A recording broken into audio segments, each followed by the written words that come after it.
Hi, welcome to the Forecasting for Success podcast. I'm your host, Dr. Brie. I'm a doctor of psychology, financial educator, astrologer, and founder of Forecasting for Success, a community of people improving their financial literacy to achieve financial independence. I blend my expertise as a former professor and financial intelligence analyst with the tool of astrology to help break down why you are struggling with specific money habits and the best way to form more intentional responses and choices when it comes to money, especially to help you feel more secure in your financial decisions and improve your money skills for building long-term wealth. Welcome back to Forecasting for Success, the podcast where astrology, personal finance, and spiritual self-discovery meet the real world. Today's episode is a really special one. I'm inviting you to sit in on a live natal chart reading with a brand new client who is also one of my youngest sister's closest friends. We'll be diving into her chart to uncover her natural strengths, challenges, and patterns around money, and then translating that insight into real-world financial steps. Along the way, I'll be answering some of her money questions, like where to even begin when you're brand new to investing and how to confidently take those first steps into the stock market. If you've ever wondered how astrology can guide you towards financial decisions that feel both aligned and practical, this is the perfect episode for you. So grab your notebook, get comfortable, and let's explore how your birth chart can become a roadmap to building wealth and confidence with money. So welcome, Erica. Thank you so much for being here today. Hi, thank you for having me. Absolutely. So what can I help you with today? What questions do you have? I'm interested in what's going on up in the sky, the stars and the planets, and how it might be affecting me. And I want to talk more about how I can be more responsible with my finances. Oh, excellent. That's a really good question. That's definitely what I like helping people with. So before we get started and get into the astrology and the money questions, we're going to go ahead and share your birth information. And so Mhm. your birthday is July 15th of 92 at approximately 10 p.m. in Ocala, Florida. Is that correct? Yes. Okay, perfect. If I was off, then this would go wildly awry. So it's good that I got those details right. So what immediately stood out to me whenever I looked at your natal chart is that you have something called a grand cross. And this aspect means that you have four planets that are all square each other in the same quality or the same modality. And in your case, these planets are fixed, which means that the energy speaks to preservation or stabilization. So for any astrologers that are listening to this episode, your grand cross, it consists of Mars in the third house in the sign of Taurus, and that's at 22 degrees and 36 minutes. You've got Mercury in your sixth house and the sign of Leo at 16 degrees and 51 minutes. Pluto is in the ninth house and its sign of rulership of Scorpio at 20 degrees and 13 minutes. And then you have Saturn in your 12th house and the sign of Aquarius at 16 degrees and 44 minutes. So in plain English, this rare aspect, it implies that you will experience periods of great struggle and inflexibility, but at the same time, you have strong gifts that you can use to overcome challenges and still succeed in your unique way. So you do have to be cautious about not subconsciously seeking out or attracting drama to Mhm. you because the goal is not to attract hardship just for the sake of proving that you have the capacity to overcome difficulties. The true goal with this aspect is to find your center and not allow outside events or people to pull you away from your center. So life is going to challenge you with this aspect, which does have the ability to unlock your greatest potential in life, because this lifetime is asking you to learn how to maintain healthy balance and harmony for yourself. So if you're unable to center yourself and hold firm on healthy boundaries, it means you would more consistently have inner tension and be less likely to actively live and practice your greatest level and abilities or potential. So a solution, if you will, is to learn how to embody and practice being strategic rather than being impulsive. And this will take practice. It's important to be honest with yourself and really learn how to pause and take a breath and prove to yourself that you really have used critical thinking skills and logic to have a genuine strategy before acting on something and not just referring to your emotional intelligence and or your intuition as a quote strategy. And don't get me wrong, there is absolutely a time and a place for your intuition and your emotional intelligence. So I do not mean that these are negative. We absolutely need them. It just means that this aspect is asking you to learn how to balance and use both appropriately throughout your life. And since you have a fixed Grand Cross, this specifically, I guess I should say, you specifically need to learn how to safely get out of your comfort zone. It means that you need to take time to weigh pros and cons when you really need to push yourself to grow as a person and not remain small or be in a small space or keep yourself in a small box just because that's familiar and comfortable to you. It's really important that you take time to learn how to act strategically to safely get out of your comfort zone that will genuinely help you grow as a person. So, a grand cross, it means you have a real possibility and a real potential of becoming an accomplished and significant person in this lifetime, meaning that the unique hardships and lessons learned that you experience and your personal growth in the face of these challenges not only helps yourself, but you can serve as a beneficial and helpful example to others. So, you do yourself and the world a favor if you were to try to have a system in place of writing down, let's see, how do I want to say this? I think, do you prefer writing things down or like vlogging? Do you prefer like physical notes or do you prefer like audio or visual videos, if you will? I like writing things down. Okay. Yeah. So I think you would do yourself and the world a favor if you were to start writing down your thoughts and feelings, because you could easily write a book in the future or create something in the future that could really help people. So whether that's a physical notebook or something digital like Evernote, if you've ever heard of the Evernote website, I would really encourage you to start doing that because I think having the ability to look back on and reflect on your notes for your thoughts and your feelings over these years of your life, I think it would really help you to be able to apply that to something that you could build in the future. Okay. So the reason why I mentioned that type of specific example is because you do have Mars in the third house, which means that knowledge is power. And then you have the North Node at an Aries point in your 11th house. So in English, the North Node is something that will begin to activate after the age of 40. So you do have some time here. But taking notes now, it'll be helpful for you, like I said, to reflect on and to look back on, because the North Node is really important. It's one of three key elements that are represented in our natal charts, and these hold the key to our personal transformation. So when you put in the work to these areas, these key areas like the North Node, your life will improve and evolve in ways that you never would have thought possible. So this kind of gives you a bit of a head start in this area compared to other people that only start learning about this once they get to the age of 40 or beyond. In the 11th house specifically, this represents your friends and your community or communities to include groups, clubs, networks, etc., as well as your wishes, your hopes, and your dreams. So your North Node being at an Aries point, this means that the work you put into this element of your life is more visible to others, or that you could be more visible to others, compared to this just being something internally that you experience alone. And a North Node in the sign of Capricorn, it's asking you, and again, this is after the age of 40. It's just something to have in the back of your mind until you get to that point in your life. So this is asking you to learn how to embody responsibility to both yourself and others.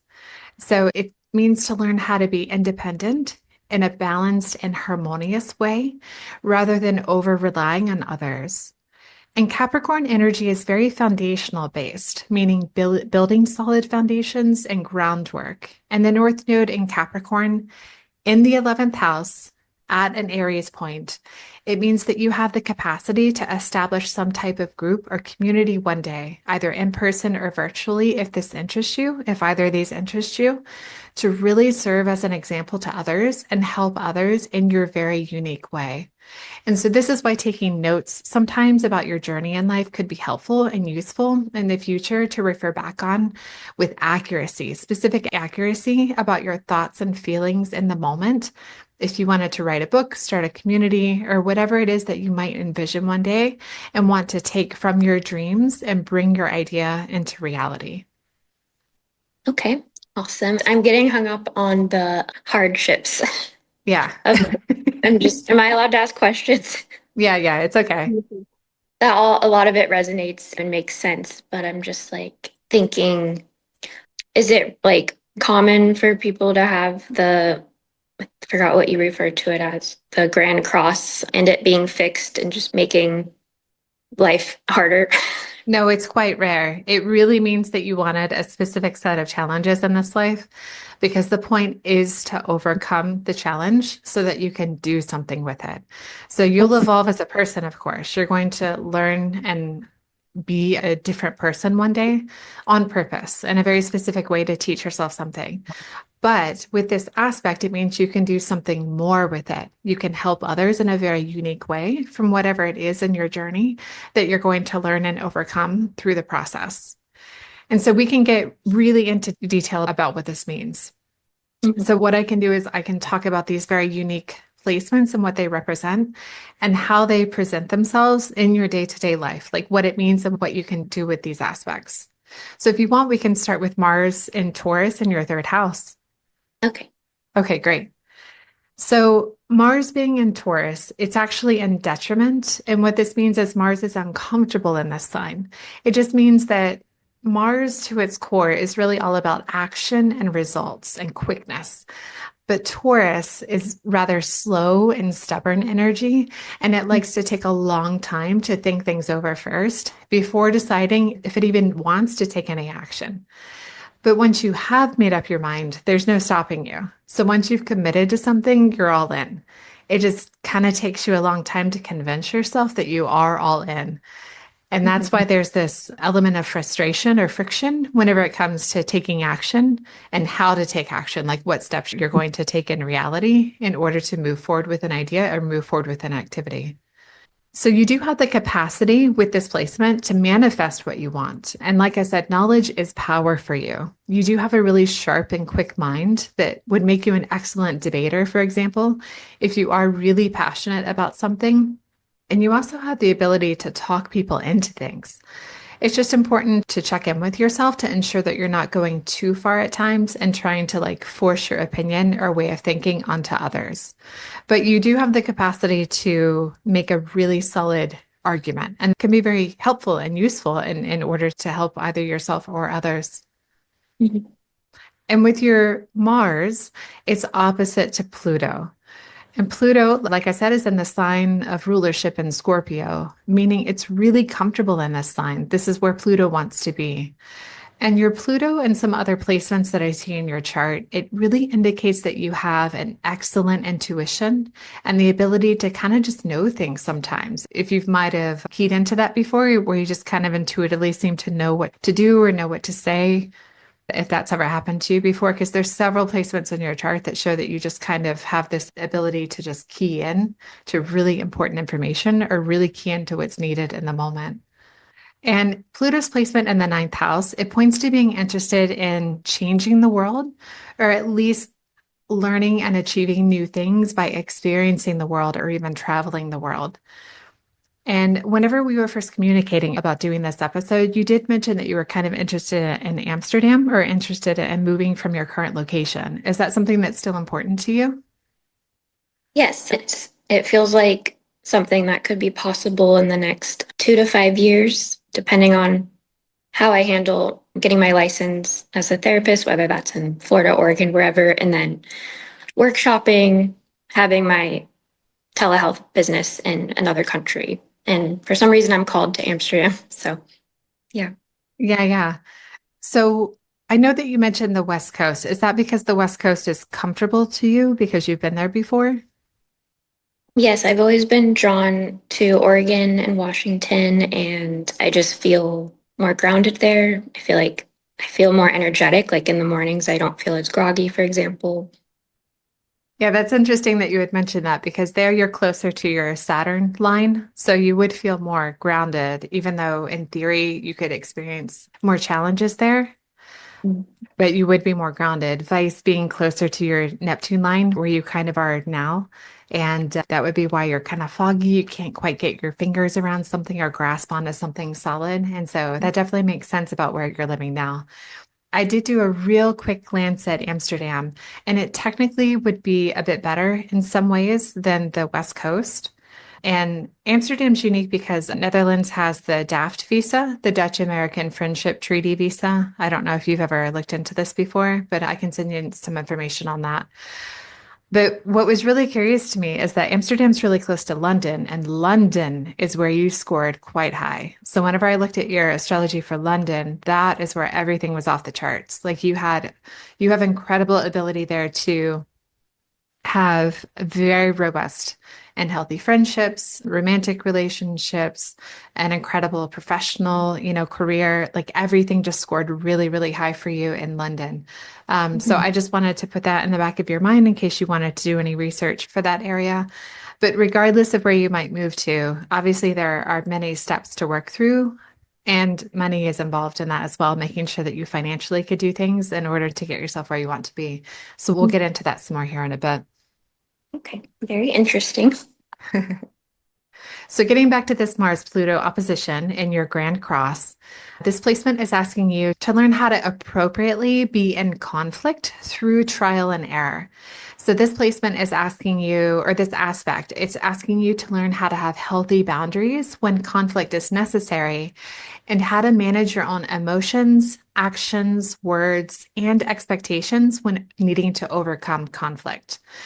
So, with this type of opposition, unfortunately, it can make your ego more easily threatened, which means that if you're triggered, you're much more quick to being defensive. So, you have this energy to where you can take on this quote, I will go down with the ship mentality and just want to like burn everything to the ground. And you just want to charge ahead without thinking through second and third order effects. And that's what's really important for you to learn in life is thinking through pausing and thinking through second and third order effects and trying to be more strategic rather than reactionary. And so it also means that you do need to be cautious as well in romantic relationships because it's scary to know that the same person whom you love is also the same person who could end up hurting you. And so you can sometimes swing between wanting to avoid people altogether or avoid relationships altogether, and then swing over to potentially staying in a dysfunctional relationship longer than what's necessary or healthy. So it's important to clearly understand before entering into a relationship, what are your boundaries? And logically understanding before any emotions get involved, why it is healthy and necessary to end a relationship if a boundary is crossed and the other person's actions are showing you that they are not willing to respect you and your boundaries to get to a healthy place with you as a unit or team. So once emotions are involved and before there's a clear understanding reached within your mind, it's harder to be alone when you'd rather be partnered. And that's the work. That's the difficult work of showing yourself in the universe. You're learning this difficult lesson of respecting yourself and your healthy, necessary boundaries to be grounded and centered and balanced in this life, even when things get hard. And technically, this is how money relates to things like this. Because if you do experience the need to walk away from a relationship, for example, one day, then you would need the resources like money to do so in order to protect yourself physically and emotionally and not have to delay your health and well being just due to something like money. And of course, we'll get into this more as we get through the information. So, lastly, with this Grand Cross aspect, we have your Saturn and Mercury opposition. So your Saturn is in one of its rulership signs of Aquarius in your 12th house. And so thankfully, it's also quite comfortable. And this really gives you a boost in your natural ability to solve complex problems and again, be very sharp mentally. So this placement shows you that you're a nonconformist and would enjoy having others recognize your personal authority that stems from your unique individualism and original ideas. And what I always find humorous about this placement is that you really do want to help people and make the world a better place, but you like people as a large or abstract group, and maybe not so much when you have prolonged periods of one-on-one time. So people up close can be not as fun and maybe sometimes a bit icky, but you do have the capacity to help people as a group because you have the ability to expose what is hidden and speak to this with conviction and emotion that is really striking to people mentally and emotionally. So your work in psychology makes sense, especially with this placement in the 12th house, because this is an additional layer of compassion and sensitivity where you're able to give concrete form to subconscious ideas and feelings, which is why I wanted you to lean into developing a better, and I should say, a deeper inner wisdom that can guide people through difficult times. And another reason why it's important for you to develop a healthy center and balance to your life is because this placement can make you feel as if you owe a debt to society that you need to pay off via service to others. So just remember, it's really important that you make time for yourself, especially alone time where you can recharge and recenter and ground yourself consistently throughout your lifetime. And it also plays into difficulty in keeping a balanced, healthy relationship with others because you may unconsciously be afraid of intimacy by losing yourself and losing your autonomy to the relationship or to the other person. So, once again, it's asking you to learn and maintain healthy boundaries for yourself as an individual and as a member of a unit. And of course, that takes practice and learning how to be vulnerable in a healthy way or in a healthy environment.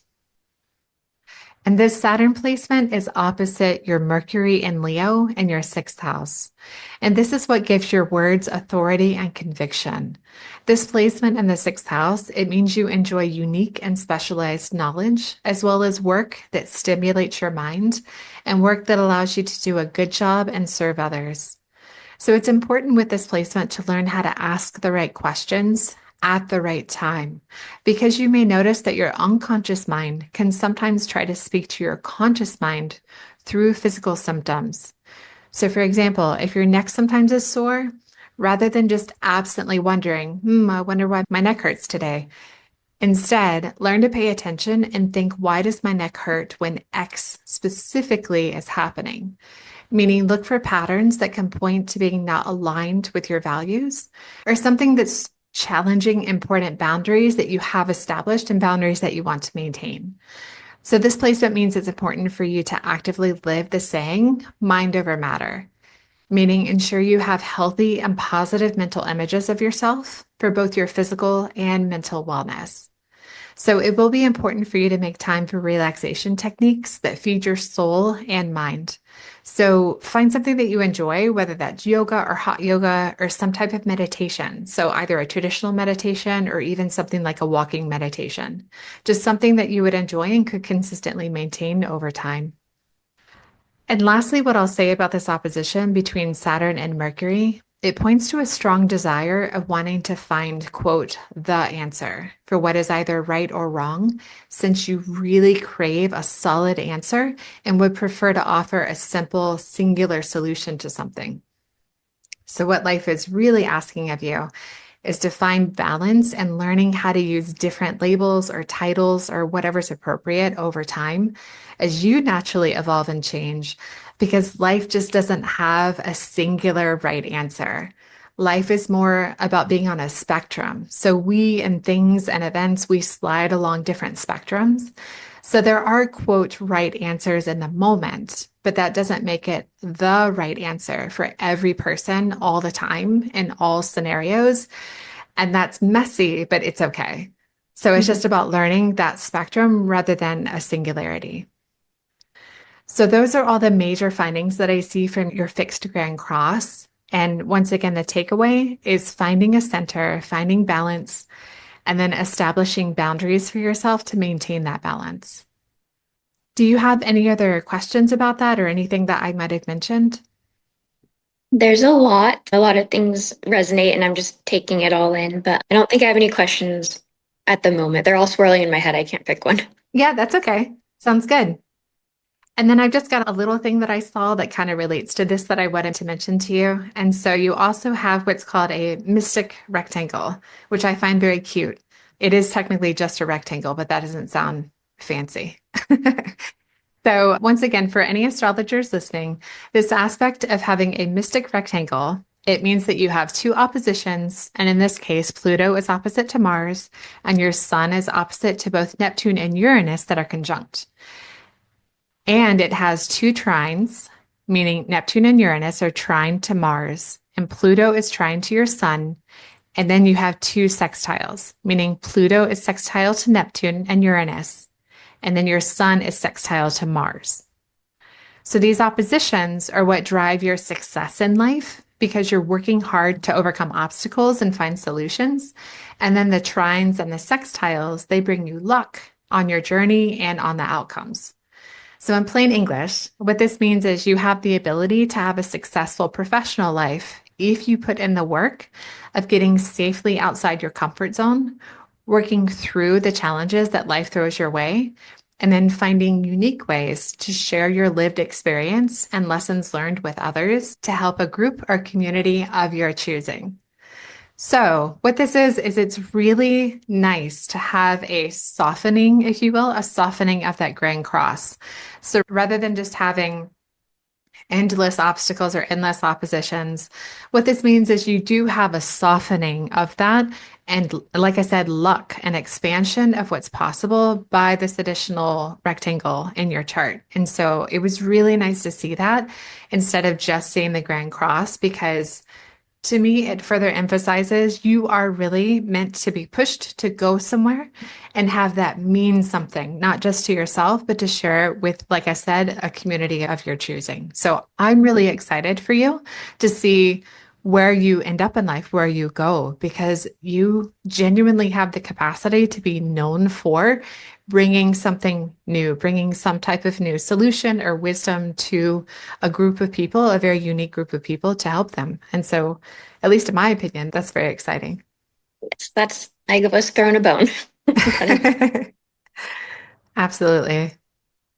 So that was the major astrology, like I said, from your chart that I believe is really applicable to what's going on for you right now and something that's really important for you to keep in mind as you go through the challenges that you're likely to face and these next periods of your life. And so what's next in relation to your question is to look at your second house because your second house represents resources and money. So if that's okay with you, we can get into that aspect of your question. Yeah. Okay, perfect. So your second house doesn't have any planets inside, which is actually beneficial, in my opinion, for someone who might have some challenges with money, because the more planets you have inside of a house, the more complications could arise, the more crowded and busy it is. So there's no natal planets in this house. So instead, your second house is ruled by Aries. And what that means is you do have an eagerness to amass money, but it also gives you a propensity to spend money more rashly. And so having a real solid plan in place is really important for having consistency with your finances over time. And so you currently have, actually, let me pause there for a second. Usually what this means is whenever you have a fire sign that rules your second house, is it kind of gives a metaphorical vibe to burning through money. And so even if you have the capacity to bring a lot of money in, if there's no plan, if there's no strategy or foundation or system that you have set up for yourself, that you've proven to yourself that this works for me, then unfortunately it means that that type of energy will just burn through the resources that you accumulate. And so once again, this is why it's really important to establish a system, to have some type of foundational system for your money and other resources. So that way it can serve you in all periods of your life. So it serves you in the short term and is a system that will serve you in the long term, if that makes sense. Mhm.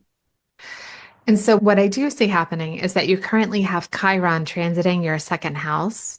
And so, right now is a really excellent time to work through some journaling exercises.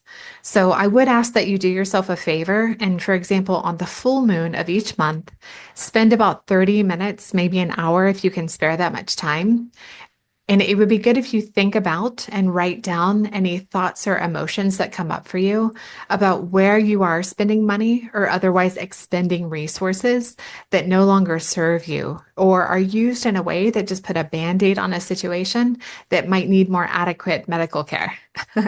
So, for example, if you notice that you are spending money or spending too much time on eating out or otherwise not adequately caring for your physical health, because honestly, there's just not enough hours in the day, especially when you're trying to get through school, which I deeply relate to.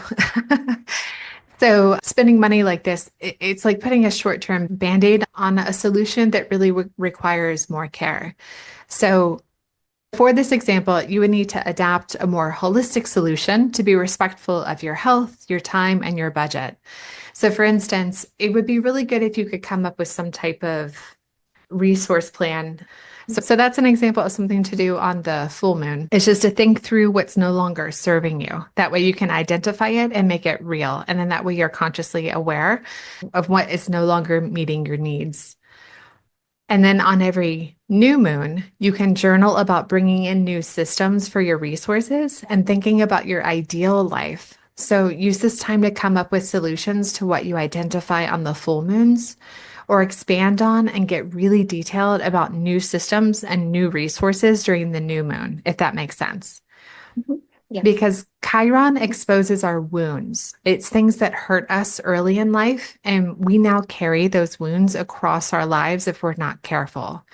And so, since Chiron is currently transiting your second house, that's why I want you to think specifically about your resources and your money and think of new ways to make your resources and money better to carry you into the next phase of your life. Just to be very intentional and conscious about how you might be spending money to self-soothe or not using your resources in new ways that serve you into your next phase. We just don't want to fall back on and rely on old systems and old ways of doing things just because it's habit. And so that's why now's a really good time just to make that assessment. And another reason why it's really important for you right now to get more responsible with money is that on 13 April of 2026, Neptune is going to enter your second house and it's going to hang out here for quite a while. It's going to hang out in your second house through 2039. And when Neptune is in the second house, it can make things really foggy or give you illusions about what's possible, which means that if you don't have a plan in place, it can cause carelessness or irresponsibility with money and resources. So that's why between right now and then April of next year, it's really important to become intentional and actionable with your money and ensure that your money and how you use it as a resource matches with your values. So, for example, if traveling and learning from or experiencing new cultures abroad is really important to you, then spending a large percentage of your money on other areas that no longer serve you would not be in alignment with this value and where you're trying to go in life.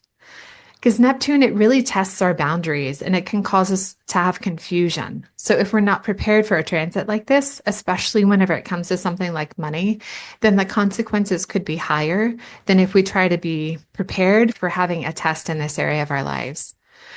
And Neptune also brings new perspectives and new ideas and new creativity. So good things come from a transit too. So I don't want to present this as just one-sided. It's not just simply negative. Once again, it is a spectrum. But because we live under capitalism, it's important to be as prepared as possible for a transit like this and just have a plan and a backup plan. And so that's why talking about money specifically and what it means to have things like a zero-based budgeting plan, emergency fund, and things like that are just really important. Mhm. So that's what I saw whenever it comes to your second house and where the concept of money lies in our charts. Did you have any questions from that? No, not at the moment. Thank you. Okay, no worries. So those were all the major astrology things that I saw for you whenever it comes to, you know, money and where you're going and some life questions that you have. So if you want to, if there were no more astrology questions, we could transition into more mundane aspects of how to handle money. So if you want, you can just take a moment and check in with yourself and see how you feel. I think I feel like a mix of overwhelm, dread, and excitement, I guess, is in there. That sounds Yeah. about right. Yeah, as long as you felt like it resonated, as long as you felt like the information was applicable to you, then that's what's important. Like I of course don't want to be off base. I want the information to be useful and potentially actionable to you. So as long as you felt like, of course, it can be very overwhelming, especially if this is something that you're hearing for the first time, because it's different from feeling it or having something in the back of your mind and then hearing it out loud. Like that is something new to experience for the first time. So it's definitely normal to need time to process the information as long as it feels like we're more or less on the right track. Yeah. Yeah, and it does. Okay, that's good. I think what we can do is get into some of the more mundane money questions. So I guess we can just start first with a budget because that is normally a good place where people start. Has that been something that is that something that you've ever done before? Have you ever tried to establish a budget, either roughly or even very literally, like in an Excel spreadsheet or something? Yes, I've used spreadsheets in different apps, and then unfortunately, well, I just forget that. Not that I forget, but I don't seem to. I guess I need something more in my face. I'm also like this with my calendar and reminders. Like I'll just ignore my phone sometimes, have it on do not disturb, so I'll miss those things that are supposed to be in my face. So I think the lesson is I need some more physical, concrete things when it comes to planning and budgeting. Gotcha. Have you found a system yet that works, or is it still to be determined? Like even just for something like a calendar, is that still something that you are trying to work on? Yeah, with my schedule, like it gets the job done when I remember to look ahead. But with money, I'm like this with a lot of things in my life. Like I start out strong and then I fizzle out because I guess I get bored, the ADHD and whatnot, and then getting preoccupied with school. But I think, yeah, anytime I've started, I don't have a system is the answer. Currently, I do not have a system. Yeah, yeah, that's okay. No worries. Have you ever tried automating everything? And then that way it just kind of runs in the background? I have a good amount of things automated, but I think the Okay. problem is the impulsive spending. Okay. The reason why I would recommend the zero-based budgeting plan, if you're familiar with this at all or no. Mhm. No. So what this means is before the money is even received, every dollar is given a purpose. And so that means that, and again, that's why I would recommend automating it. So that way, as soon as the money reaches your account, it automatically is sent to all the places that it needs to go. Mhm. So automatically, a certain percentage is moved to, bills if there are any bills and pay for those. And of course, the consistent expenses like, rent and utilities, things like that. You pay yourself, meaning you put money in your emergency fund, in your sinking fund, in any investment accounts that you have, it automatically goes to those places. And then usually for someone who might have this type of concern with having impulse spending is that it also can be moved to a different account where spending is allowed to occur. So that means it's one card or one place where the impulse or the spontaneity is authorized to come from. Mhm. And so that's why if you have this type of system to where it's pre-planned and then also automated, it's less likely to just disappear. Mhm. And so if you want to, what I can do is I can send you a spreadsheet from my investment course, from my financial literacy course, and you can look at it and see if this makes sense for you in order to apply it to your life and whether or not this system might help you have more of a purpose and intention towards the money and what you're trying to do with it. Yeah, that sounds good. Okay. Do you have any other questions about that, about potentially using that budgeting system? No, but it does sound better than just having all my money in one place and things being more intentional. And just because I see a certain number doesn't mean I can do whatever I want. So putting, a certain amount of money on a different card for like the have fun stuff. And then if it gets declined, it gets declined. Like I definitely need boundaries with myself around spending. I don't even do anything crazy. It's probably just the like putting a band-aid if I'm having like, a bad day or whatever. There's been times where I would order DoorDash two times in a day, or like maybe get a fancy bottle of wine to like quote unquote treat myself. But then that's great, but then future Erica is screwed over. So Yeah, I have to yeah. keep in mind. Yeah, yeah, exactly. It's also possible to try to pre-plan, if you will, for those moments where you really need something, either to celebrate something or to help yourself, feel better in the moment. There is a way that you can build that into your budget, to build that into the system. And then that Mhm. way, break in case of an emergency, either a good or a bad emergency, that there's already something stashed away for you to use at that time. So you could have it either saved in that spending account if you're able to like roll over a balance over the months, or you could physically have something. And then that way you could say, okay, I thought this through, and every time I'm not feeling my best, I really need X, I need this. And then that way you could have one of those like in your house, for example. And then that way on those days you can go to the thing that you already have rather than not being in the best place emotionally and then making a choice to where you would, quote, overspend for the moment, if that makes sense. Mhm. Yeah. Okay. So that's the budgeting resource that I can provide to you. And hopefully you can build in a really good system that makes sense for you, that would work for you long term. And then are you familiar with the concepts of like emergency fund and sinking fund? Have you used that, or are you familiar with those? I'm familiar with the terms, but I don't think I've actually ever had an emergency fund per se. Okay, no worries. Yeah, so it's really important that for your emergency fund and sinking fund, and again, these can be the same or separate accounts. And it's really important that that be a high yield savings account, if you're familiar with that. So the high yield savings account means that your money is earning much more because you've taken the time to go research a bank or a financial institution that offers that. Because most of the big name banks, they only allow you to earn like 0.01% of interest, Mhm. which is criminal. And so making sure that your money is saved and sitting in a high yield savings account will earn you, it's more, sometimes it's one of those things referred to as free money, because your money is earning helpful and useful interest just for being saved for whatever it is that you need to use. So the emergency fund means that you've saved, 3 months worth of expenses or 6 months worth of expenses, just whatever it is that you can tuck away in case the worst were to happen and you need to go use it for something, whether it's for, an emergency car repair, because obviously you got to have your car to get you where you need to go, a medical emergency, if you were for some reason need it, for rent, things of this nature.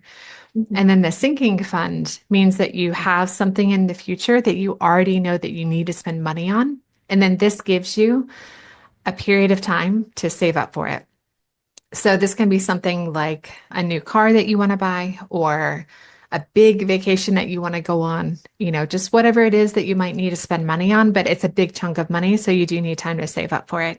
And again, it's important to have that in some type of high yield savings account because that accrued interest will help you get to that goal faster. Mhm. And so that's why it's really important to understand very, very specifically what would occur in real life, what you might need that money for. That way, again, you know where your boundaries are, where your right and left lane limits are of what that money can be used towards. And then again, this is our plan B for when something might happen and we might need a little help. So that's why it's really important to have that type of account. Mhm. Yeah, I think my savings account right now, it was like 4%, but went down to three something, which I Yeah. guess is better than most of them, but I'll look into higher ones if they exist. Yeah, yeah, absolutely. And that's okay. It's normal for them to fluctuate over time. So it's normal for it to be 4% sometimes, 3% another. But as long as it's high yield, then it's much better than it being in a traditional savings account. So you Mhm. sounds like you're good. Yeah, Yeah. hard to keep it in there, but Yeah. Yeah. Yeah, it is hard. It's hard when you don't have a very traditional job at the moment and you're trying to, finish school and finish your internship. Like, of course, it's very hard in these moments. But thankfully, it's not hard always. Yeah, and just being knowledgeable about it is a good start. Yeah, absolutely. I think what I would get into next is investing, like investing more long term in the future, unless you have some type of more short term money question that I could help with. No, I'm good with investments. Okay, great. So are you comfortable with how the long term investing works? Like, are you good in that aspect of steps that you would need to take to invest for retirement or make more longer term investments? I don't know. Yes and no. It's Okay. crunchy. Yeah. Okay, no worries. So, of course, we have the very traditional, more employer-based retirement funds. So that's like the 401k and the 403b, things of this nature. And so that means that those are retirement accounts tied to your employment, your employer. And then you have IRAs. And so those are things that you can set up yourself. And again, those are meant for retirement one day. So you have your traditional IRA, which means it's pre-tax money. And then you have the Roth IRA, which means that you pay taxes now in order to not pay taxes on that money in the future. And then you have your brokerage account. And so this is just something that you can set up, and it doesn't necessarily have to wait for retirement. So a brokerage account is sometimes what's used by people who retire early. Because whenever you take money out of that account, whatever you're taxed on, it's much lower than how you're taxed as an employee.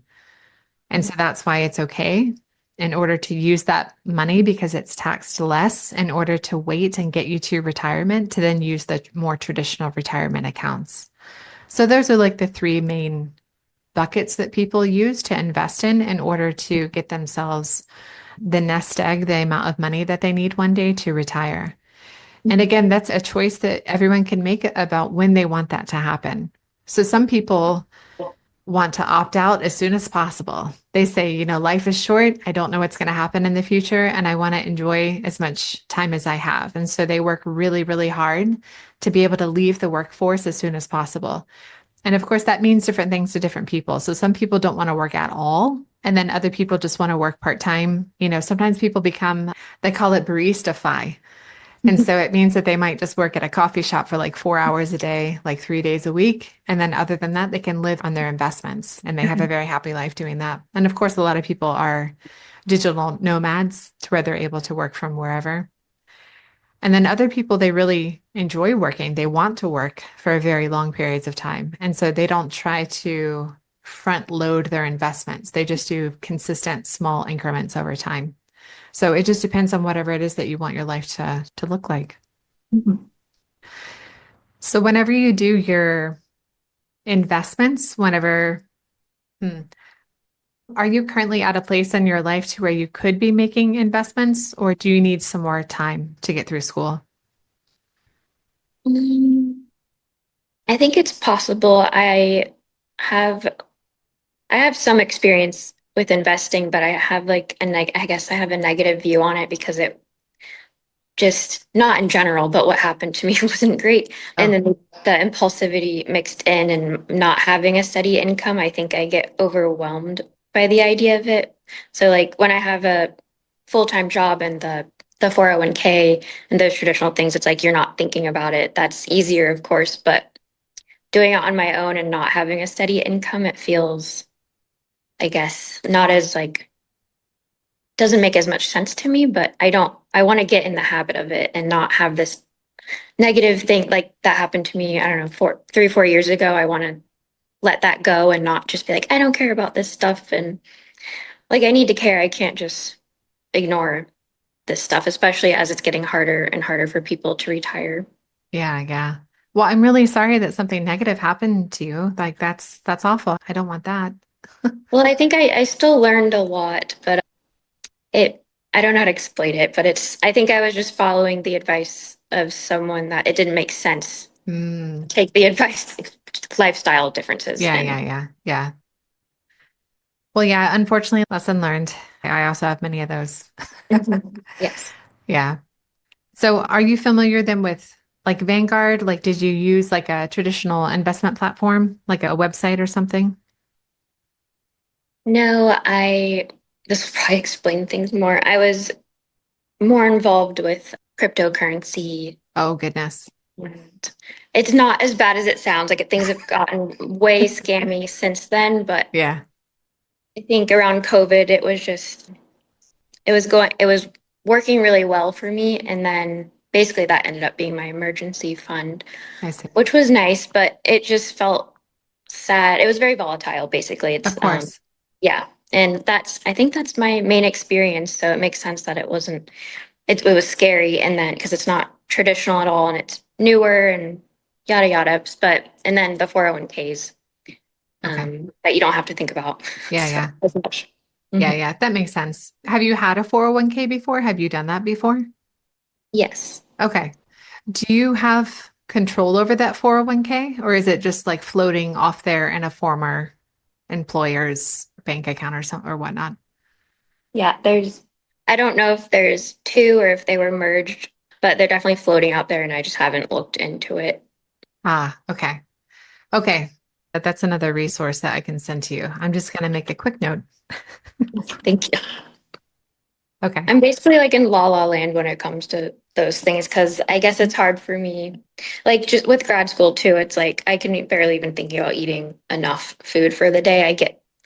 I don't know if it's overwhelm or it's not even that I just get very focused and become like one track minded when I'm in school. Yeah, yeah. Yeah, I completely understand that. It's just it is what it is, you know. Mhm. It's one of those frustrating things to where you know you should be doing more, you know, to take care of yourself and all your Yeah. life things, but there's just not enough time in the day. So it's just one of those situations to where something has to be sacrificed. I also unfortunately sacrificed my health, you know, when I was in grad school because again, I could not figure out a way to do everything. It just wasn't possible. And that unfortunately was the ball that got dropped. I'm not happy with that. I'm not proud of that. But again, I couldn't figure out how to literally do everything, Yeah. which is, it's just unfortunate. It's just one of those unfortunate things of grad school. You just got to try to get through it as quickly as you can. I am almost finished. It'll go by quickly. I just have like basically a year left. So. Oh, that's good. That's exciting. Try Mhm. to start to see the light at the end of the tunnel. Yes. So, what I'm going to do is I'm going to send you to a website called Capitalize. I'm not affiliated with this website or this resource at all. However, it's a really helpful, legitimate resource. And what you do is you call this company and they move your money to your own account that you control. And the company that currently holds your 401k, they're responsible for paying Capitalize. So you don't have to come out of any money. And it's a really helpful, beneficial company that I do recommend to people. But like I said, I have no affiliation to them. Well, that's exciting. It sounds like, see it like the part where I would get overwhelmed. I'm like, who do I have to call? What do I have to do this? I'm like, whatever, I'll figure it out later. So that sounds really helpful. Yeah, yeah. And so the piece that you do have to do before they can physically move the money for you, or you know, metaphorically, however you want to say it, move the money for you, is you do have to have your own personal account that you control for it to be moved to. And then that's the part right now that I can walk you through on how to do that. Okay. So what you would need to do is you would need to find a traditional resource, like I said, a company like Vanguard or Fidelity, some type of very traditional retirement account company, if you will, or broker. What you would need to do is open up the equivalent of the account. So like I said, if you have a traditional 401k, that means you would open up a traditional IRA. Because what you have to do is you have to match the type of accounts in order to not have a taxable event. That's what you want to avoid. You want to avoid unnecessarily having to pay taxes on the money. But again, if it's a Roth 401k, then you would open up a Roth IRA because again, like I said, it's got to match. Okay. And so once you open up this account, you would then need to pick the type of investments. And you truly only have to pick one, maybe two ETFs or exchange traded funds. And so, what this means, an ETF is a big bucket of companies. So, it could have 100 companies, it could have, 3,000 companies. And so what this means is your money is more stable because it's mitigating risk. It's minimizing your risk of having your money invested because it's spread out across hundreds or thousands of companies. So this way, Vanguard or Fidelity or whomever is owning and controlling that ETF, that exchange traded fund, it's their responsibility over time to make sure that that remains profitable for you. So that means if one of those companies that's in that big bucket no longer is doing very well, they take it away. That way you never have to think about it. And then they'll replace it with a company that is doing really well. And that very naturally happens across time. And so it's very easy to look up ETFs that have done well historically, because these have existed since the 90s, I think. And so you can see how they've been doing consistently across time. And so I can send you a couple examples just to help you with your research of which one you want to pick. And like I said, you only have to pick one or two. This is not something overwhelming or unmanageable. And so VU is one of the good ones. So if you ever look up VU, it's one of the Vanguard ETFs, and that, for instance, has done very well across time. So that's a very popular one that people pick. So once you've picked your brokerage and opened up the appropriate type of account, and then you pick your ETF, and then that's it. You literally don't have to do anything else with it. It can stay like that for many, many years if you're not having to do anything. And then once you've done those three things, then like I said, you can email or message Capitalize, and then they'll move your stuff over for you. And then you have control over it. And then that helps it to continue to grow over time because now you've actively invested it. So now, even if you're not actively contributing more money to that account, it does continue to grow in value over time. Mhm. Yeah, it sounds more productive than just leaving it where it is, for sure. Yeah. Yeah, exactly. Are there any questions that come up with that process? So I do everything before I call the company Capitalize, but do I have to have money in there first? No, you don't have to have any money in there. It can be empty. Okay. Yeah. I think I got it. Thank you. Yeah. So that's the how to get started on your investments. Let's see. Have you ever heard the phrase why time in the market is more important than timing the market? Have you ever heard of a phrase like that? No. Okay. So the reason why time spent in the market, which means the time your money is invested, the reason why that's so important is because the sooner you're able to start investing, the more the money has time to grow. And that's what's so critical is that none of us can buy time. Mhm. So the longer we wait to invest, the more difficult it's going to be to retire because there's not going to be enough time left for the money to get to where we need it to be in order to comfortably retire. And so I just wasn't sure if you were familiar with this phrase or have ever spent any time thinking through what is your number? Like how much money do you estimate you might need one day to retire comfortably? It's like so hard to answer that. I mean, that because things are changing so much, but I mean, it would be nice to just, I don't know, have a few millions in there, but who knows if that's realistic. But I think, I don't even know. That's so hard. So, like, if I'm like 65, how much money do I think I need if I don't want to work anymore? Obviously, I would still have investments making money off of that, but ugh, I don't think any number would make me comfortable. Because even if you have $1 million, that can go so quickly, honestly. Like, so I think I would definitely, I would want to see at least 300 grand, and then I would actively still be making money and just trying not to live above my means, which Yeah, is yeah. very difficult for me. So who knows? But yeah. That's okay. That's really important to understand. So I'm also going to send you a website in order to play around with some numbers and it'll do the calculations for you. And I'll Mhm. link all these resources in the show notes too, just in case anyone else listening, if they need these resources as well. So a really common example that's given is $1.5 million. A lot of people say that they more or less would be comfortable retiring at the point where they had 1.5 million invested.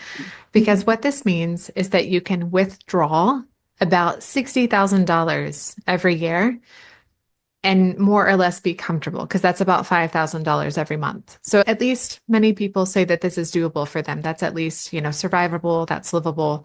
Mhm. And like I kind of referenced earlier, with these retirement accounts, they're taxed at a much lower rate than how we're taxed as employees, as active workers. And so that's why you're able to play around with withdrawing certain amounts every year from these accounts and either not having to pay taxes at all or just being taxed very minimally, so 20% or less. And so that's why the majority of this money can remain invested and it can Mhm. continue to grow. Just because you've withdrawn, for example, $60,000 one year doesn't mean that it will only go down over time. Technically, you would have to withdraw more money for it to consistently go down over time. So it just depends. It just depends on how comfortable we are and how much we need to withdraw and whether or not we want to. There's a book out there called Die with Zero. So some people want to die with $0, left in the bank, and other people want that number to continue going up over time because we all have different thresholds of risk, different thresholds of anxiety, of the unknown. And so it just depends on who we are. But it is important to try to begin to think through these questions to know where we are on the spectrum of what would make us comfortable, of where we, no kidding, could say, okay, if I have this much money, I'll be okay. And Mhm. the reason why it's important to think this through, regardless of whether you want to retire early or retire traditionally, is we never quite know what's going to happen, especially whenever it comes to our health and the type of healthcare that we have access to. You might assume or be excited to work until you're 65 or 70, but none of us ever quite know if we'll physically be able to manage that. So the Mhm. earlier that we're able to start putting money away in order for it to begin compounding this interest, it's like the one time that interest works in our favor, the better off that we'll be, the more likely we are to be comfortable with whatever happens in our future. Mhm. And so, like I said, I'll give you a resource, a website where you can play around with these numbers and start to understand and see what it would take, how much money it would take to begin saving to get you to where you want to be one day. And another helpful example in order to picture what this takes is that, for example, if someone saved $500 to $600 every month, just saving that in a savings account, it would take you about 100 years to get to $1 million. But if Mhm. you invested $500 to $600 a month, it would only take you about 25-ish, maybe 30 years to get to your 1 million. Mhm. And so that's why it's really important to invest as soon as you're able to. Yeah, Yeah. makes sense. Yeah. Yeah. I think I look at money in a very abstract way because I get, I guess, overwhelmed and I'm just like, I'll figure it out. I'll figure it out. But then, like, you might, it's like, how do you just figure it out if you don't have the resources when you need them? So, yeah, I need to look at things, I think, more concretely when it comes to money and not just the attitude of I'll figure it out. Right. Yeah. Right. That's a really good point. And even though it might be difficult to get started sometimes, it's just really important, like you said, to be very realistic and concrete about what is necessary in order to get started. Because even if it's something really small in the beginning, those early dollars, they really matter. Like those are our hardest working dollars to get them into the brokerage account or the retirement account to get that interest compounding in your favor. So even if it's just $5 or $20 a month, it still matters. It makes a difference long term in getting you to where you want to be one day. Yeah. Yeah. That makes sense. It doesn't have to be that overwhelming or scary. And because sometimes I'll be like, oh, I don't have the bandwidth to think about investing when I don't have enough money. But really, it just takes, like you said, just get some money in there. Yes, exactly. Yep. Yeah, even it, some people think it doesn't make a difference, but it does. Even if it's just $5 a month, it will matter. It will make a difference, a positive difference in your future life. And what I was saying earlier about setting up a retirement account in order to get your money transferred to you to where you have control over it, to be honest with you, that's the same way that you would set up an investing account. So even with the same brokerage, one day when you're ready, when you have the extra funds to put it towards a brokerage account, for example, let's say that you went with Vanguard. Again, you would open up a brokerage fund with Vanguard and you could do a similar ETF type system where you just pick one or two ETFs and then again pick $50. Let's say you can do $50 a month and put it into the brokerage account. So even though it's the type of accounts are labeled differently, again, due to tax purposes, Mhm. the steps that you take to invest your money, the steps are the same. You open the account, you pick your ETFs, and then you automatically invest every month for whatever amount that you can put in there. Okay, great. Yeah. Sounds simple enough. And I think it's all about starting and not using the excuse of like, I don't know what, like I don't know how to do. No one was really taught much on financial literacy, so on purpose, probably. So it's very Yes. empowering to dive into this and important for me not to ignore it because I think I'm letting my negative experience where I essentially lost a good chunk of money. Kind of, I don't know why that's not a good attitude. I don't know what that feeling is. I'll have to explore that more where it's like, well, like something bad happened, so I don't want to do it. I guess it's normal. I don't know how to explain it, but either way, you like investing is important. So I don't know what the blockage is for me there. It might be tied into like taking care of myself, like eating enough, going to the gym.